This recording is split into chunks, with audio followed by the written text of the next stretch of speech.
Hello friend, हमारी आज की कहानी है आजकल की सासें। अधेड़ उम्र की यमुना के घर के बाहर आंगन में एक विशाल वृक्ष था। उस वृक्ष पर कई पंछी अपना घोंसला बनाकर रहते थे। यमुना हर सुबह पक्षियों को दाना डालती और पक्षी भी रोज दाना चुगने नीचे आते थे। आज यमुना के छोटे बेटे राघव का विवाह था। यमुना बहुत खुश थी, लेकिन राघव का चेहरा उदास था।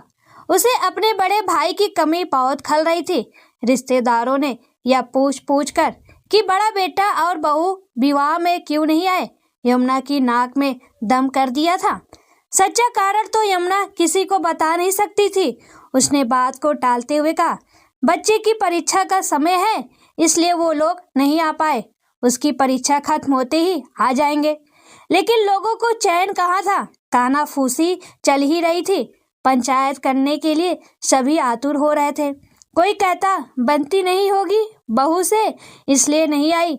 कोई कहता यमुना स्वभाव से कितनी तेज तर्रार है, झगड़ा हो गया होगा, देखना कुछ ही दिनों में छोटी भी चली जाएगी। धूमधाम के साथ राघव का विवाह संपन्न हो गया। अपने भाई भाभी की कमी को महसूस करता हुआ राघव अपने साथ अपनी पत्नी को विवाह कर घर ले आया।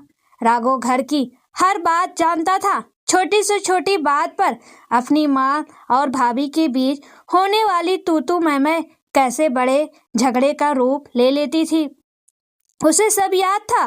बात कभी बड़ी नहीं होती, उसे बड़ा बना दिया जाता था। इस तरह लगभग हर रोज ही घर में महासंग्राम छिड़ जाया करता था। राघव चिंतित था। वो सोच रहा था, माँ को वो तो बदल नहीं सकता, पिताजी है नहीं, वरना वो माँ को समझाते। उसकी पत्नी श्वेता का स्वभाव समझदारी, विनम्रता और सहनशीलता वाला होना चाहिए। वह श्वेता को जानता ही कितना था। कोई प्रेम विवाह तो था नहीं जो पहले से जाना पहचाना स्वभाव हो। सब कुछ भगवान भरोसे ही था। उसने सोचा कि वह श्वेता को पहले ही सब कुछ समझा देगा कि माँ की बातों का एक कान से सुनकर दूसरे से निकाल दे, उनकी बोली बातों पर ज्यादा ध्यान ना दे। रात को राघव ने अपनी पत्नी से कहा, श्वेता अब तुम्हें ही इस घर को संभालना है। श्वेता ने बीच में ही प्रश्न कर दिया, भैया भाभी क्यों नहीं आए? राघव ने बिना छिपाए श्वेता को सब सच सच बता दिया। श्वेता माँ और भाभी की आपस में बिल्कुल नहीं बनती। छोटी छोटी बातों में बड़े बड़े झगड़े हो जाते थे, किंतु एक दिन तो माँ ने सारी हदें पार कर दी। भाभी की गलती इतनी ही थी कि वो बिना नहाए ही रसोई में आ गई थी। माँ का पारा चढ़ गया और तू मैं से बात इतनी बढ़ गई कि माँ ने वह कह दिया जो उन्हें हरगिज नहीं कहना चाहिए था। ऐसा क्या कह दिया था माँ ने? माँ ने कहा, निकल जाओ मेरे घर से और मेरे मरते वक्त तक मुझे अपनी शक्ल मत दिखाना। भैया भी घर पर ही थे। उन्होंने माँ के पास आकर कहा, माँ आप यह क्या कह रही हो? अभी आप गुस्से में हो, शांत हो जाओ। माँ ने भैया को भी कह दिया, जोड़ू का गुलाम बना फिरता है, तू भी चला जा। भाभी रो रही थी, भैया भी रोने लगे, लेकिन माँ का गुस्सा कम नहीं हुआ। बस उसके बाद भैया भाभी ने अलग रहना ही उचित समझा। रोज की कलह से वो दोनों भी उकता चुके थे। एक ही शहर में अलग होकर रहने से अच्छा भैया ने अपना तबादला ही करवा लिया। वह भी भाभी की तकलीफ कब तक यूं ही देखते। थोड़ी गलती भाभी की भी थी। उन्हें वह काम नहीं करना चाहिए था जो माँ को पसंद नहीं, किंतु वो भी अपनी ही चलाती थी। सहनशीलता की उनमें भी कमी थी। श्वेता ने बीच में कहा, हाँ राघव तुम सही कह रहे हो, ताली हमेशा दोनों हाथों से ही बजती है। श्वेता माँ के वो जहरीले शब्द भैया भाभी को सूल की तरह चुभ गए और उन्होंने घर छोड़ दिया। पता नहीं उन शब्दों के लिए आज तक माँ को पछतावा है या नहीं। श्वेता कटु वचन तो तीर की तरह होते हैं, एक बार जीभ से निकल गए तो निकल गए, फिर वापस नहीं आते। जिसके दिल पर जाकर वह कटु वचन लगते हैं उसे ऐसा आघात पहुंचाते हैं कि उनका वह घाव नसूर बनकर ताउम्र उन्हें परेशान करता रहता है। भैया भाभी के साथ भी यही हुआ है। श्वेता मैं तुमसे यह उम्मीद लगा रहा हूँ कि तुम सब संभाल लोगी। भैया भाभी तो चले गए, किंतु हम माँ को अकेला छोड़कर कहीं नहीं जा सकते। हमें हमेशा यही रहना होगा माँ के पास। क्या तुम माँ के गुस्से को अपने प्यार और सहनशीलता से काबू में रख सकोगी? राघव, तुम चिंता मत करो, मैं पूरी कोशिश करूंगी कि सब कुछ संभाल सकूं। राघव, क्या माँ को अब भी इस बात का एहसास नहीं कि उन्हें इस तरह के शब्द नहीं कहने चाहिए थे? पता नहीं श्वेता, उनके दिल में क्या चल रहा है, किसी को कुछ बताती भी तो नहीं। मैंने कितनी बार उन्हें समझाया कि भैया भाभी को फोन करके बुला लो, लेकिन वह अपनी जिद पर ही अड़ी हुई हैं। राघव और श्वेता की सुहाग रात की शुरुआत इन्हीं बातों से हुई। उसके बाद सब कुछ भूलकर वह दोनों एक दूसरे की बाहों में खो गए। दूसरे दिन सुबह उठकर श्वेता ने कहा, राघव, अच्छा हुआ तुमने मुझे सब कुछ सच सच बता दिया। अब मुझे माँ के साथ सामंजस्य बिठाना शायद थोड़ा आसान हो जाएगा। मैं वैसा ही सब करूँगी जैसा वो चाहती हैं। Thank you Shweta, I love you. मुझे तुमसे ऐसे ही जवाब की उम्मीद थी। दूसरे दिन सुबह से ही श्वेता की संघर्षों से भरी जिंदगी की शुरुआत हो गई। उसने राघव को तो दिलासा दे दिया कि वह सब कुछ संभाल लेगी, किंतु उसके मन में तूफान उठा था। कई सवाल उठ रहे थे। वह सोच रही थी कि ये भगवान, यदि माँ का स्वभाव इतना तेज है तो कैसे निभाएगी वह? हफ्ते 15 दिन तक अपनी बहू पर प्यार बरसाने वाली यमुना धीरे धीरे अपने स्वभाव के असली रंग दिखाने लगी। बात बात पर टोकना, श्वेता के हर काम में कमी निकालना, उसके हाथों से बने भोजन का अपमान करना, सब शुरू हो गया। राघव की बात को ध्यान में रखते हुए श्वेता ने इस तरह की बातों पर बिल्कुल ध्यान नहीं दिया। इसी तरह चलता रहा। यमुना की हर तीखी बात को हंसकर सुन लेने वाली श्वेता अकेले में आंसू बहा लेती थी। सबके सामने फिर वही हंसता चेहरा लेकर आ जाती थी। धीरे धीरे समय बीतता गया। इतने अच्छे स्वभाव वाली बहू पाकर भी यमुना का स्वभाव नहीं बदला। उसमें एक बेटे बहू को खो देने के उपरांत भी कोई परिवर्तन नहीं आया। यमुना का व्यवहार दिन प्रतिदिन बिगड़ता ही जा रहा था, जिसके कारण श्वेता के धैर्य का बांध अब टूट रहा था। राघव पहले की तरह अब भी सब कुछ जानता था, जबकि श्वेता कभी भी उससे किसी तरह की कोई शिकायत नहीं करती। श्वेता के चेहरे की झूठी मुस्कुराहट ही राघव के समक्ष सारे राज खोल देती थी। कभी कभी श्वेता की आंखों में डबडबाए आंसू चोरी छिपे राघव को दिख जाते थे। तब राघव का मन बैठ जाता। क्या करूं, कैसे परिस्थिति को सुधारूं, बेचारा समझ नहीं पाता। यमुना हर रोज की तरह आज भी पक्षियों को दाना डालने आंगन में गई। पतझड़ का मौसम कुछ दिन पूर्व ही दस्तक दे चुका था। रात को काफी तेज हवा के साथ आंधी ने अपना रौद्र रूप दिखाया था। यमुना के बाहर आने से पहले शांताबाई आंगन की सफाई कर पत्ते बाहर फेंक चुकी थी। यमुना ने दाने डाले, लेकिन वृक्ष से कोई भी पक्षी नीचे दाना चुगने नहीं आया।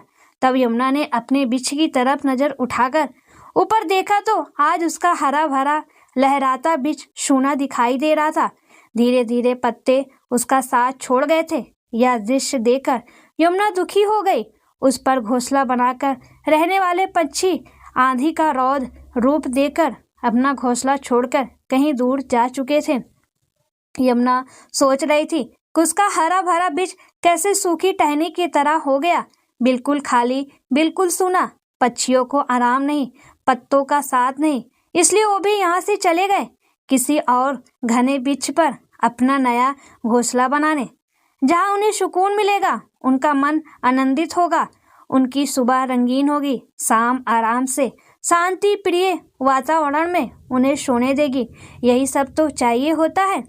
इतना सोचते हुए उसने अपने आंगन के साथ साथ अपने घर के अंदर भी नजर डाली, जो उसे आज इस सूने खाली वृक्ष की तरह ही नजर आ रहा था, जिस पर से कुछ पंछी सुख शांति की तलाश में कहीं दूर जा चुके थे। एक छोटा सा घोंसला जिसमें उसका बड़ा बेटा बहू और चिंटू रहा करते थे। वह भी इतना सोचते सोचते ही वह उठकर खड़ी हो गई। उसने फिर सोचा, यदि उसका छोटा बेटा और बहू भी नहीं, उसे अपने घर को हरा भरा रखना है, इस वृक्ष की तरह सूना नहीं करना है। आज पहली बार उसे अपने बड़े बेटे और बहू की कमी खल रही थी। उनकी याद सता रही थी। वह बेचैन हो रही थी। अपनी गलतियों का एहसास होते ही उसके बोझ तले यमुना का दम घुट रहा था। किस तरह अपनी बड़ी बहू को वह ताना मारा करती थी, बात बात पर अपमान करती थी, उसके हर काम में कमी निकालती थी, कभी उसे चैन से जीने ही नहीं दिया। आज वह यही सब अपनी छोटी बहू के साथ भी कर रही है। वह सोच रही थी आखिर क्यों उसने ऐसा व्यवहार किया। क्या बहुओं को बेटी जैसा प्यार ना दे पाई। पश्चाताप के आंसू उसकी आंखों से नीचे टपक रहे थे। उन्हें पोंछने के लिए आज तो उसके पास एक बेटा बहू है, लेकिन यदि वो भी उसके गुस्से की आंधी के रौद्र रूप से घबराकर अपना घोंसला कहीं और बना लेंगे तो वह क्या करेगी। इस पतझड़ के मौसम में अपने पत्तों से बिछड़े सोने वृक्ष ने यमुना को उनकी गलतियों का एहसास करा दिया। आज दोपहर को जब वो सब खाना खाने बैठे तो आज पहली बार खाने का पहला कौर खाते ही यमुना ने कहा, वाह बेटा, सब्जी कितनी स्वादिष्ट बनी है, बहुत ही अच्छा खाना है। राघव और श्वेता एक दूसरे की तरफ आश्चर्य भरी नजरों से देखने लगे। यमुना के मुंह से ऐसे बेशकीमती शब्द सुनकर श्वेता फूली नहीं समा रही थी। उसे अपने कानों पर मानो विश्वास ही नहीं हो रहा था। यमुना के मुंह से यह सुनकर उसे ऐसा लग रहा था शायद आज सब्जी बहुत ही ज्यादा अच्छी बनी है। माँ कोई कमी निकाल ही नहीं पाई। बहू बहू कहकर श्वेता को आवाज लगाने वाली यमुना आज दोपहर से उसे बेटा कहकर पुकार रही थी। अपनी माँ के अंदर आया यह परिवर्तन देखकर श्वेता बहुत खुश थी। आज दिन भर घर में किसी तरह की टोका टाकी नहीं हुई। घर का माहौल एकदम खुशनुमा था, सुकून था, शांति थी, आनंद था। ऐसा माहौल देखकर यमुना भी बेहद खुश थी। उसके मन में भी आज कोई तनाव नहीं था, क्योंकि वह आज अपनी श्वेता के काम में कमियां ढूंढने के बदले उसके काम की अच्छाइयां देख रही थी और ऐसा करके उसे बहुत ही खुशी महसूस हो रही थी। श्वेता के हर काम में यमुना मदद भी करने लगी, उससे अच्छी अच्छी बातें करने लगी। राघव अब हर रोज श्वेता को खुश देखता और खुद भी खुश होता। यह खबर बड़े बेटे और बहू तक भी पहुंच गई। राघव ने यमुना से कहा, माँ भैया का फोन आया था, मिलने बुलाया है, सोच रहा हूँ 3-4 दिनों के लिए जाकर मिल आते हैं। यमुना ने कहा, रुक जाओ, और जाकर सीधे फोन उठाया। आज अपना अहम छोड़कर, अपना स्वाभिमान छोड़कर उन्होंने अपनी बड़ी बहू को फोन लगा दिया और कहा, हेलो। उधर से अंजलि ने फोन उठाकर कहा, हेलो। कुछ पलों के लिए फिर सन्नाटा सा छा गया। यमुना कुछ कह नहीं पा रही थी, लेकिन हेलो शब्द सुनकर अंजलि माँ की आवाज पहचान गई थी। उसी ने पहल करते हुए कहा, माँ। यमुना फूट फूट कर रोने लगी। उससे कुछ कहा नहीं जा रहा था। तब तक श्वेता भी वहां आ गई, अपने आप को संभालते हुए। यमुना ने कहा, अंजलि बेटा, मुझे माफ कर दो। फोन स्पीकर पर था। यमुना का बड़ा बेटा माधव भी वहीं पर था, वह भी सुनने लगा। अंजलि ने कहा, माँ आप ऐसा क्यों कह रही हो। नहीं बेटा, इस शादी में तुम्हारी तीनों की बहुत कमी लगी। मैं अपने गुस्से में बोले हुए शब्द वापस लेती हूँ। मैं तुम्हारा इंतजार करूंगी, यदि तुम मुझे माफ कर सको तो। पता नहीं मैंने ऐसा क्यों किया। मैं जानती हूँ ज़्यादातर गलती मेरी ही थी। तुम्हारे जाने के बाद भी मुझे यह एहसास नहीं हुआ, लेकिन अब मुझे अपनी गलतियों का पश्चाताप करने का एक मौका दे दो। नहीं माँ, आप ऐसा मत कहो, और प्लीज़ माँ, आप रोना बंद कर दो। गलती तो हमारी भी है। हमें भी आपके गुस्से में बोली बात के कारण घर नहीं छोड़ना चाहिए था, पर जो हो गया सो हो गया। अब आगे हम सब जितना भी अच्छा कर सकते हैं जरूर करेंगे। हम आ रहे हैं माँ, आप सबसे मिलने। अंजलि के फोन रखने के बाद उसने जैसे ही माधव की तरफ देखा, उसकी आंखों में आंसू छलक रहे थे। अंजलि ने कहा, प्लीज़ माधव, रो मत। माधव ने उसे गले लगाते हुए कहा, अंजलि, इतने दिनों से मुझे इन्हीं लम्हों का इंतजार था। कुछ दिनों पूर्व श्वेता के चेहरे पर छाई उदासी देखकर राघव के मन में भी कभी कभी दूर चले जाने का ख्याल आ जाता था, लेकिन अब वह ख्याल उसके दिमाग से गायब हो चुका था। अब तो हर रात श्वेता के चेहरे की खुशी देखकर ही वह सोता था, चैन से, सुकून से, बेफिक्र होकर। राघव सोच रहा था कि माँ के स्वभाव में यदि बदलाव न आता तो इस अच्छे बदलाव के कारण ही उसका घर सूना आंगन बनने से बच गया। इसी बीच श्वेता प्रेग्नेंट हो गई। खुशियाँ कई गुना बढ़ गई। बड़े बेटे बहू का आना जाना भी चालू हो गया। वह तो पास के ही शहर में थे तो हर रविवार घर चले आते थे। सब साथ में सुख और शांति से समय व्यतीत करते। इस तरह एक घर बिखरते बिखरते संभल गया। यमुना सोच रही थी, पतझड़ के बाद नई कोपलें फूट जाती हैं, वृक्ष तो फिर से हरा भरा हो जाता है, घोंसला भी बन जाते हैं, पक्षी भी चहचहाते हैं। लेकिन घर से यदि कोई जोड़ा अलग चला जाए तब तो उसका वापस आना लगभग असंभव ही होता है। वह आंगन फिर से वैसा ही हरा भरा कभी नहीं हो पाता। वक्त रहते वह संभल गई, इसलिए छोटा बेटा बहू उसके साथ है, वरना उसके घर पर ऐसा पतझड़ आता कि वह फिर जीवन भर हरा भरा नहीं हो पाता। आंगन में बैठी यमुना आज अपने वृक्ष को निहार रही थी, जो फिर से हरा भरा हो गया था। नई कोपलें फूट चुकी थी, पत्तियां बड़ी होकर शोर मचाना शुरू कर चुकी थी, पक्षियां घोंसला बना रहे थे। श्वेता ने भी एक बिटिया को जन्म दिया। घर में भी किलकारियां गूंजने लगी। यमुना चिड़िया को चोंच में दाना लेकर जाती देख रही थी कि वह कैसे अपने बच्चों को खिलाती है। देखते देखते वह सोच रही थी कि कितने प्यार से हम अपने बच्चों को बड़ा करते हैं, हर दुख भी हंसते हंसते सह लेते हैं। लेकिन बेटे के विवाह के बाद क्यों हमारा मन इतना छोटा हो जाता है? यह एक ऐसा प्रश्न था जिसका जवाब वह खुद भी नहीं ढूंढ पा रही थी। सच में दोस्तों, ये माएँ खराब नहीं होती हैं, लेकिन पता नहीं क्यों बेटों की शादी के बाद बदल जाती हैं। वो सोचती हैं बहू को तकलीफ दे रही हैं, लेकिन ऐसा नहीं है। वो खुद को और अपने बेटे को तकलीफ देकर अपने घर का आंगन सूना करती हैं। इसलिए बहुओं को तकलीफ देना बंद कीजिए। अगर अपना आने वाला कल बुढ़ापा अच्छे से 2 वक्त की रोटी खाकर बिताना है तो।